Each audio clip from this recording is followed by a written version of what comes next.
Hey everybody, welcome to another episode of Real Fucking Talk. I'm your host, Chris Shang, and we've got a new format here. We've got Sharmin Ali, who is a serial entrepreneur, keynote speaker, author, multiple time founder as well. But I'm going to have her tell us a little bit more about her life story. She's also been an actress, from my understanding. So we'd love to kind of just hear it from you. Thank you so much, Chris, for having me on your show. I'm so delighted to be here. Hi, everyone. I'm Sharmin. And yes, like Chris mentioned, I do a lot of things. I'm originally from India. I came to the US first in 2010 when I had a job offer from Google right after finishing my engineering in India. But on the day of joining Google, I said no to them and ended up joining a startup based out of Chicago. To which my dad was like, "Who says no to Google? Are you stupid?" Well, I did, and I have no regret. I think that was the best decision of my life because I joined a startup and I understood so many different things about how to build a company from scratch, how to hire people. I learned about technology. I was doing sales. So I was the third employee in their sales team, and I ended up growing the company from zero to a couple of $100 million in ARR in the next 4 years. And then one fine day, had this epiphany that I was just helping the rich get richer, wasn't adding too much value to my own life. So I decided to quit. Went back to India to basically pursue my own entrepreneurial journey because I was like, guess what? Charity always begins at home. So my first company was in the media space. I built a Netflix-like platform, but in Indian vernacular languages. Ran that company for almost 3.5 years. Created a lot of content on YouTube and Vimeo, and then had an 8-figure exit with that company. The second company was, which I started in 2019, was in the emotion AI space. Initially started with emotion AI for product reviews, and then went into content generation, etc. Raised millions of dollars in that company, and then one fine day, things went the other way because I suffered a cardiac arrest, unfortunately, because of the very stress that I was part of. And I decided to take an exit because I knew that, I had to give some priority to my health. So I moved out of that company. And then after a year-long break, started the Sharmin Ali Foundation for Entrepreneurs, or SAFE, which is basically a foundation to help founders like me navigate mental health challenges because this is a major problem. My vision is to help 10,000 entrepreneurs in the next 3 years. Right now, I'm also an angel investor. I've invested in 12 climate tech startups because I love talking about that, and doing a bunch of other things. But yes, that's a little bit about me. Got it. Got it. I mean, you've been in the startup world now for quite a while. You've built a few businesses, and you mentioned with Safe, really kind of like focusing on the idea of mental health for entrepreneurs and the goal of reaching the 10,000, right? What sparked that? Would love to kind of just get a better understanding. I'm sure you mentioned, alluded to it a little bit from your own personal journey.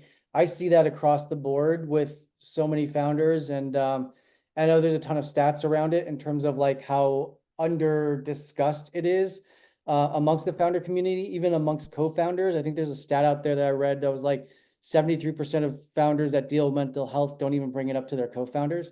So I'm just curious, what led you down this path, and and how are you hoping to help in that realm? Absolutely. Great question. Thanks for asking that, Chris.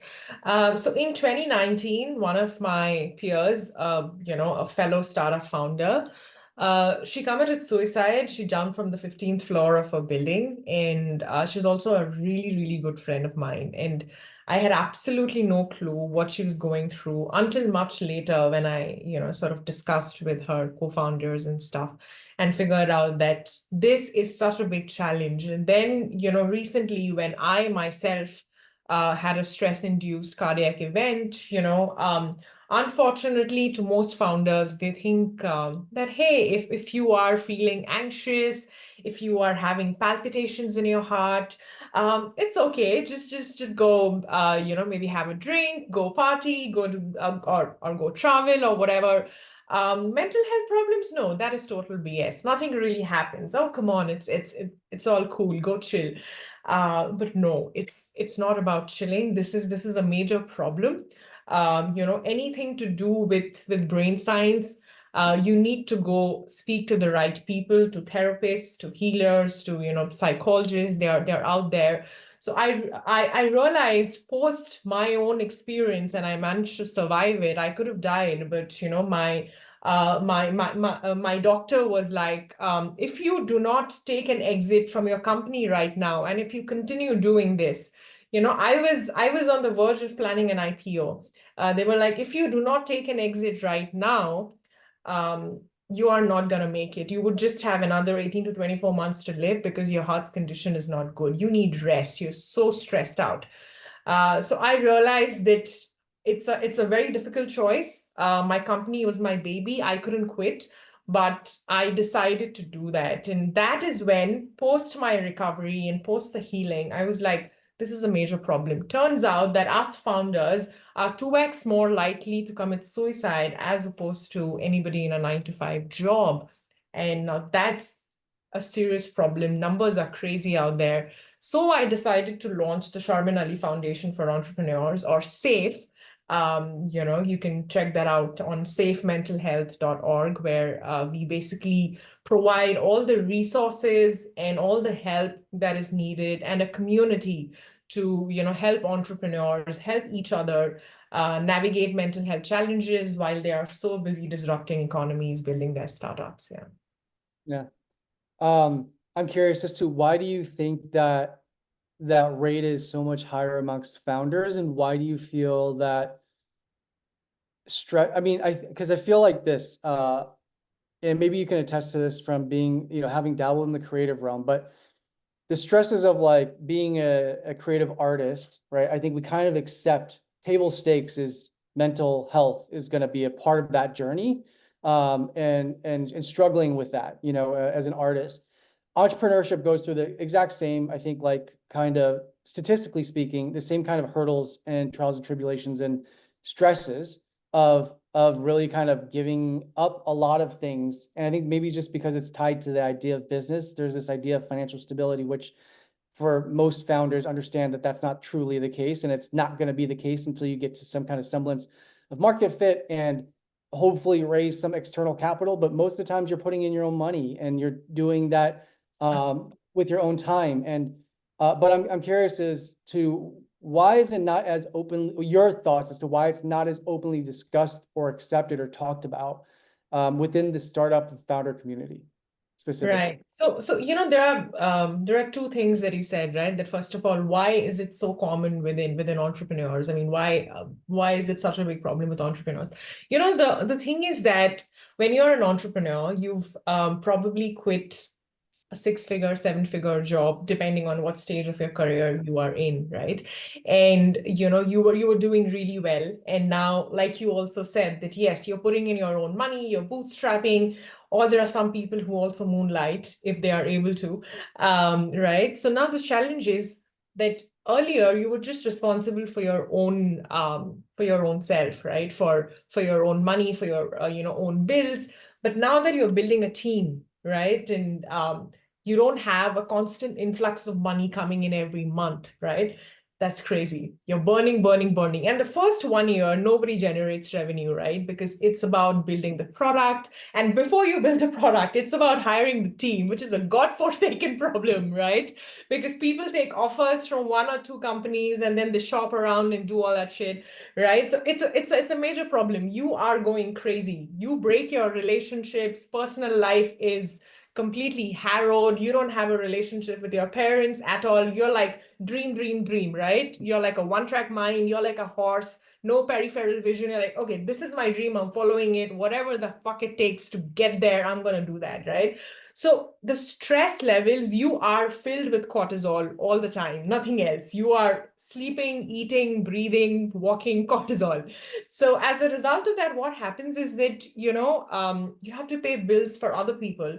So this stress is something that doesn't let you think properly. I mean, you might be a visionary otherwise, but at that point in time, you're like, short-term gains might become long-term losses, right? So as a result of which, no peripheral vision, you're like, fuck, I don't know what to do. I have to get it.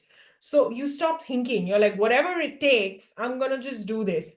And you're like, stress? Me? No, I can't have it. No, I don't have stress. I'm gonna do it. So people start smoking up, they are drinking, they are doing all of those things, I mean, instant gratification, right?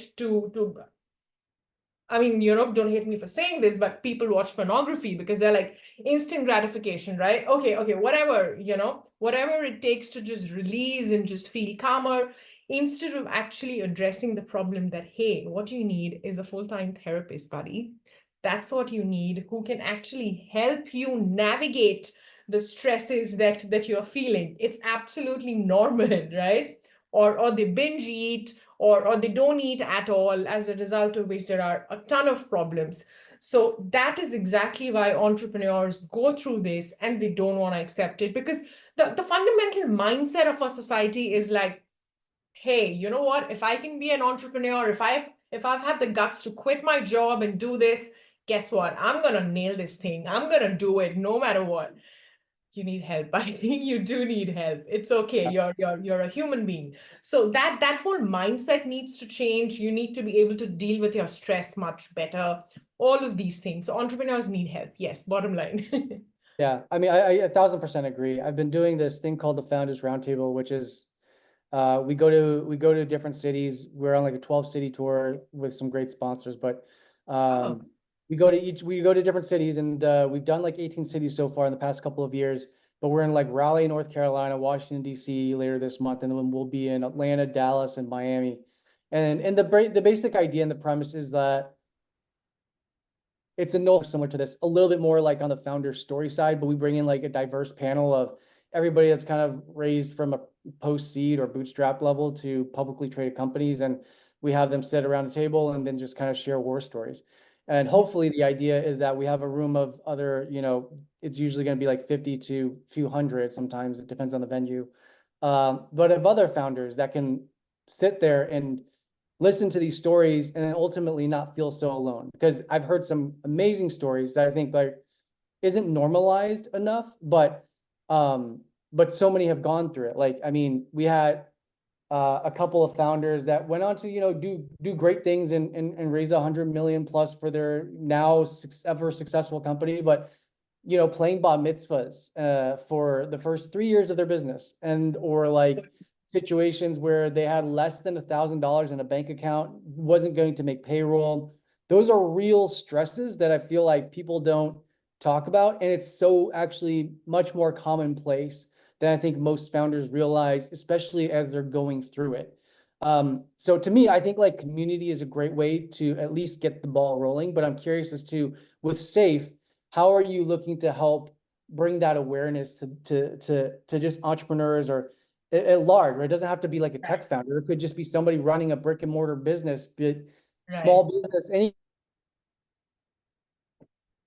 difficult. I think it's also just, you alluded to, is that, yeah, you're not making a profitable business, and that's where inherent lies the risk too for a tech startup, is that you don't know how long that's going to last, because you're putting in a ton of financial resources into building, hopefully a technological solution that can create a moat against competitors. But that's a bigger lift than like saying, building a small business where you have inventory, you have assets that you can ultimately sell off if you need to, and like be able to bring in more capital. But yeah, I'm curious how you're solving that and how you're looking at trying to tackle it. Right. So, there are a bunch of things that I'm doing, right? So Yeah, my vision is very clear. I want to help at least 10,000 entrepreneurs in the next 3 years. It's a yeah, big number, it's massive goals, but there are ways to do this. So first is that I'm starting to partner with accelerators, with VCs, with impact funds, right? Because yes, we will need funds. Obviously, you need funds to build a team, to market it, to scale your efforts, and then we want to do a bunch of webinars like what we are doing right now, and we want to get some of these stalwarts in this in the startup industry who've done things who've had their own share of misery. I mean, I know billionaires who've, suffered cardiac arrest at the age of like 30, 32, and now they are like 40 plus, and they're like, oh my God, we could have done things better. So I want to get those people on board. And then, so partnering with these people, partnering with VCs, accelerators, and I want to have a certification program. Obviously, there would be a panel of therapists who we are already in talks with, and they're being onboarded as we speak. So essentially, they are building a full certification program. So picture this, that before a VC funds an entrepreneur, right? They would say that this is a mandatory certification program that you need to do, right? So of course, both ends,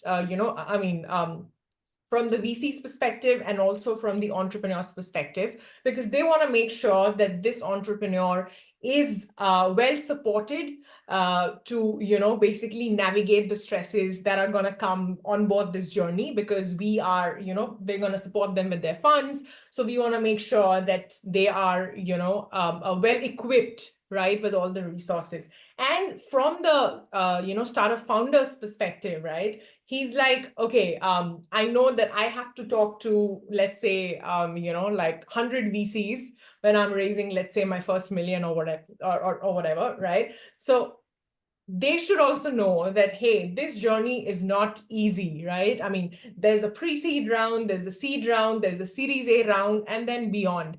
But the fucked up problem is that for every round, you have to put in the same amount of hard work. You have to reach out to people, you have to do things, right? So this is your life now going forward. There is no escaping it, but it doesn't mean that, okay, this is a race against time. No, it's not, right? I mean, you got to go with the flow. And how do you do that? How do you also manage to be happy? So, we're going to launch various programs, various certification programs that they need to be aware of, that they need to certify themselves with, and alongside also have a paid subscription of the network, because what we've realized is that when something's free, people don't take it seriously. So we are like, okay, this has to be a paid subscription program, a very elite program where people are like, you need help, you need to connect with some serious people who can help you navigate this. Here are the resources, just a one-stop shop. Come to safe, feel safe, work safe, right? So these are the these are the different things. Of course, other than that, we're going to have a bunch of podcasts with some of these already established billionaires, VCs, people in the market, especially in this country, because people know what it takes to build a billion-dollar company. And we're going to have those resources available at the click of a button. People should be able to reach out to them. And other than that, there is this one community, I can't take their name yet because we haven't still partnered, which basically has a network of about 15,000 plus women. They're based out of Los Angeles, and phenomenal women. They do something similar, but only for women. So I am trying to get one of those people to, as in lead this for me.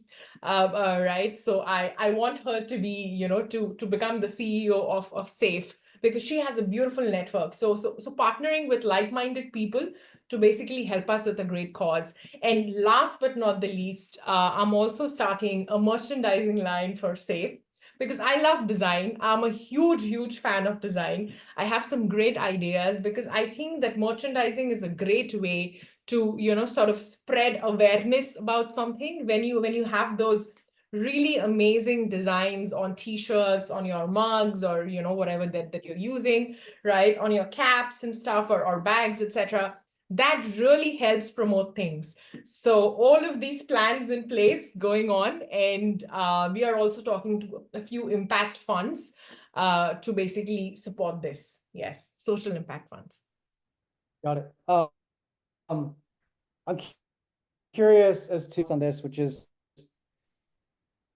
to me, like one of the biggest challenges, like providing an environment where founders feel able to be able to come out and discuss openly, right? I think that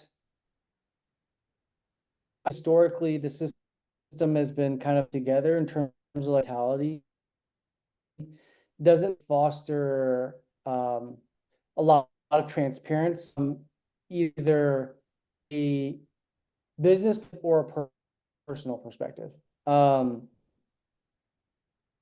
I'm just curious if a different set of expectations at the table from the very beginning, would that provide a safer environment, more level of comfort for founders to feel like they openly have a voice to share their abilities, to share their concerns, and what's actually going in either the business or personally, right? Which is going to take a toll and is not necessarily always sustainable, right?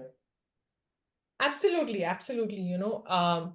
For me, any founder's right to privacy, right? It is paramount. Everyone obviously needs to feel protected that, okay, the person that I'm chatting with, even if it is a basic Zoom conversation, right? Maybe with a therapist, they definitely need to feel protected that, yeah, this is safe, right? I can open up. I will not be judged. I will not be cornered. I will not feel, that, hey, okay, I am ousted, like something's wrong with me, right? So we definitely want to create an environment which is very sustainable, because I want this to be in the long run, and not just a one session conversation with, let's say, a therapist, right? So based on that, right, to ensure that people feel safe and protected, right, and their privacy is also protected. So what we are doing is that, we are actually getting therapists who know how to do this, right? I mean, I'm not a therapist. I do have a full-time therapist, yes. But, I know how he makes me feel whenever I am telling him that, hey, you know what? I got up this morning and I had a panic attack. And the panic attack lasted for almost 40 minutes. What was I panicking about? Probably something personal, which has got nothing to do with my work. But you know what? It's my work which is impacting my personal life. And in some way, I'm not able to, let's say, manage this stress, whatever it is, right? So do I just take a Xanax or or a Alfrozalam or something, right? I mean, some of those hardcore medicines. No, I don't. Do I work out? Do I do Pilates? Yes, I do yoga. I try to, go swim. I do all of those things. Yes. Because I think workout is the most underrated, people don't talk about working out at all. I mean, it is such a great antidepressant, but people don't know about this at all. Any kind of movement, right? So there are people who know how to guide you, right? How to help you get to the right thing, get to the right platform, get the right help that you need. Don't go to anyone and everyone. Hey, let's go do this, let's go do that. No, talk to the person, talk to the therapist, the healer, who will tell you, the psychologist, right, that this is the process to heal. And of course, the first few sessions are just about you opening up without any fear of being judged. It's not easy. It's not easy. I have been doing therapy for the last 13 years. I've suffered depression in my life for almost, I mean, over a decade now, because of a difficult childhood and stuff. So it's very easy for me to say this, because I am I'm like a veteran in the therapy space. But I completely understand the first time, when you go to therapy, how difficult it is. But that is exactly what we are trying to do. We're trying to build that environment where people can just openly talk, be it a face-to-face conversation, physically face-to-face, or a Zoom conversation.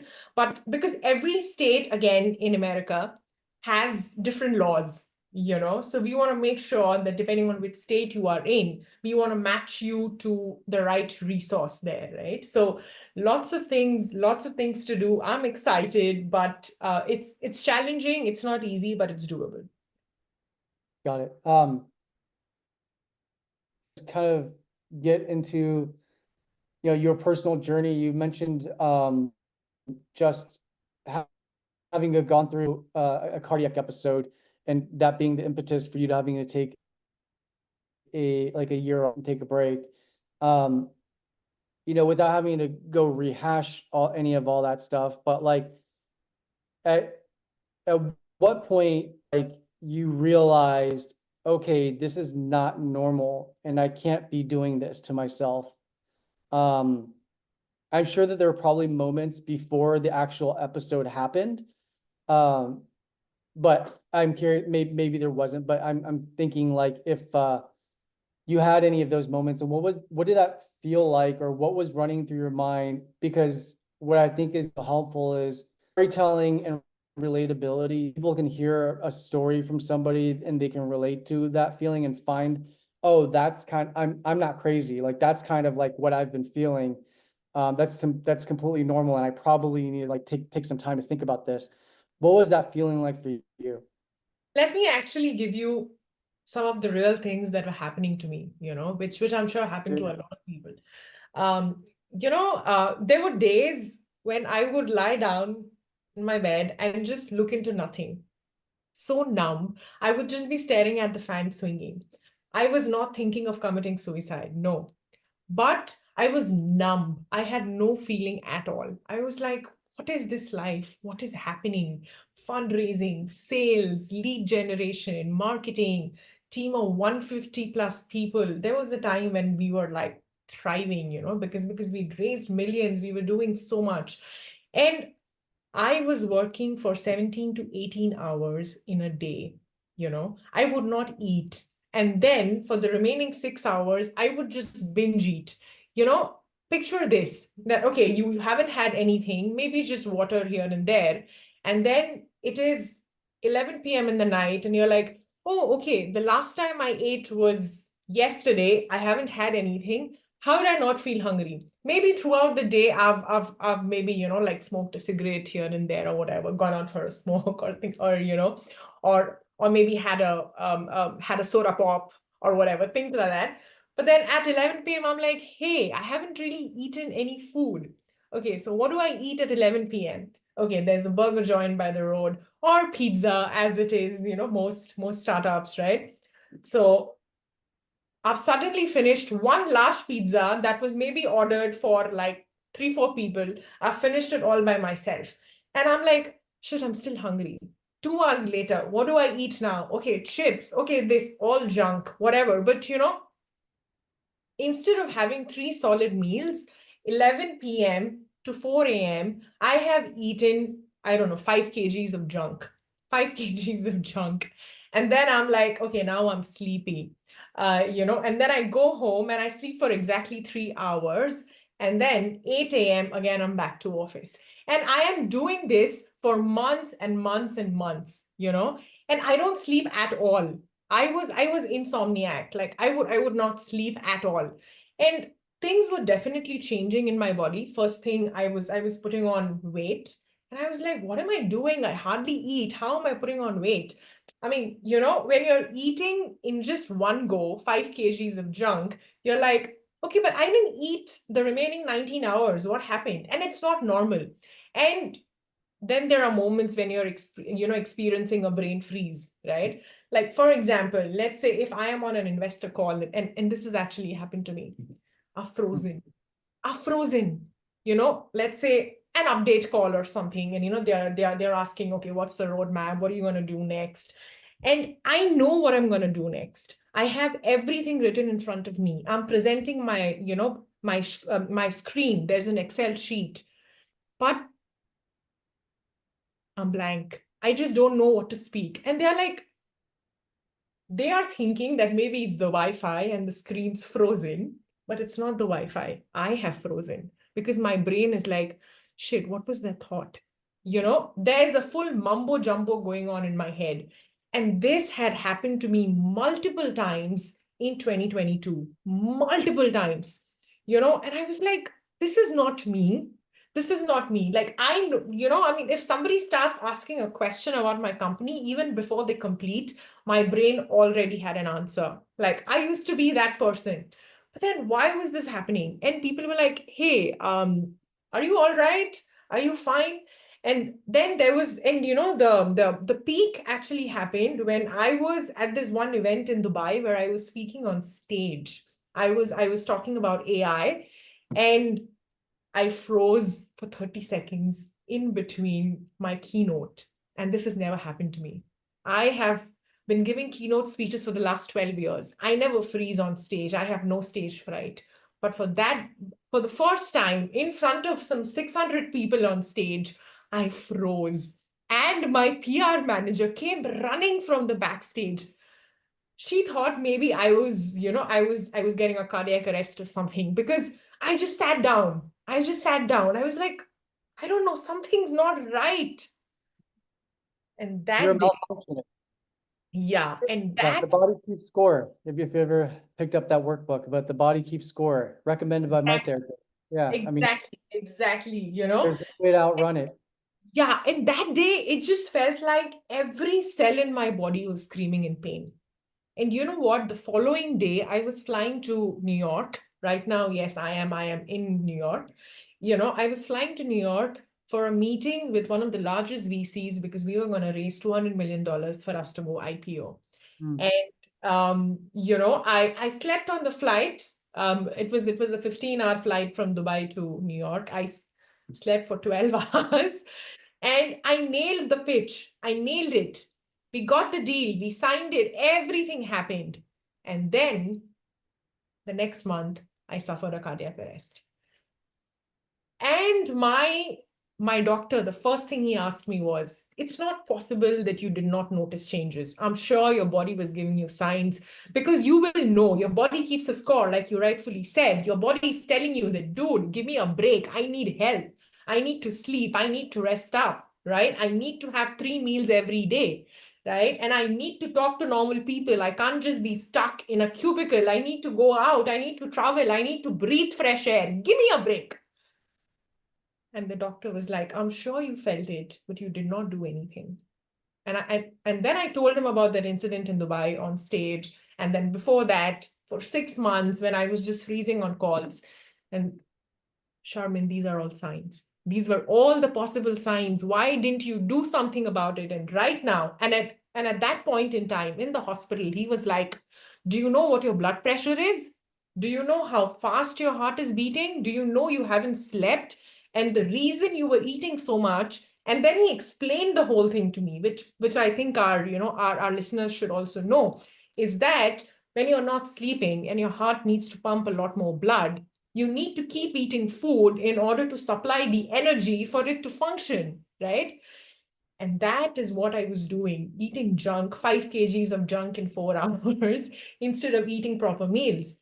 And then, oh my goodness, every cell in my body screamed for help and I didn't listen. And then what happened eventually, I ended up taking a break for 1 year and I was like, okay, I'm done. I am not dying. What is the point of making, millions of dollars and not having a life to even live, right? And then I did 18 months of therapy, and I'm into therapy now, and now I am a lot better. I do Pilates like 3-4 times a week. I go on walks. I eat 3 meals, no junk. I'm doing all of those things. So then I realized, okay, this is not just my story. There are so many other people, like hundreds of thousands of other people my age, and at 34, a cardiac arrest? What? What? So I mean, earlier people used to get Yeah. it after 60, and I got it at 34, and I was like, no, I am not gonna die. I'm gonna bring about a positive change in my life, and I'm gonna help people. And you won't believe this. As a result of doing all of the things that I did and the break that I took, right now I have a foundation. I have I have a video AI startup called PyPy AI, and I am a keynote speaker. I've just completed writing my third book, which is getting published. And I am also, coming out with a course for, an online course for budding entrepreneurs to, help them become CEOs, as in how do you unlock the secret to becoming a millionaire as quickly as in 12 months. And, all of these things, because now I know how to navigate my stress. Now I know how to handle challenges, all with the help of therapy. So if I can do it, I'm sure anyone and everyone out there can definitely do it, because I have no magic. I've just got the right resources, the right help from people who really know this thing. So yeah, that is how this happened. Yeah, I mean, I've been there. I remember my first startup when I was like 6 months into it, and it's like, what the hell's going on here? And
Hi, Chris.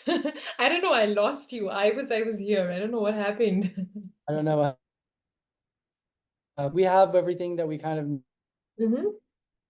Do you want to maybe just like finish this, or like, I mean, how do you Yeah, yeah, conclude? we're up on time anyway. The only thing I would just say is that, that can cut into it would just be thanking you for your time. Okay. Thank you for and your journey, especially around safe. And I think it's a very noble cause. And any experienced a semblance of what you've brought up, I think definitely don't ignore it. You need to important. It's really, I think maybe somebody marathon that's just hopefully likes a lot. I think that's kind of what I've taken now, this being I thought this is a 10-year process to try to get it there, you know what I mean? And to find the right people to help with that. Absolutely. Absolutely. I'm so delighted to have had this opportunity to speak with you, Chris. Thank you. Thank you so much. Anything Yeah, to spread the word for a good cause. for sure.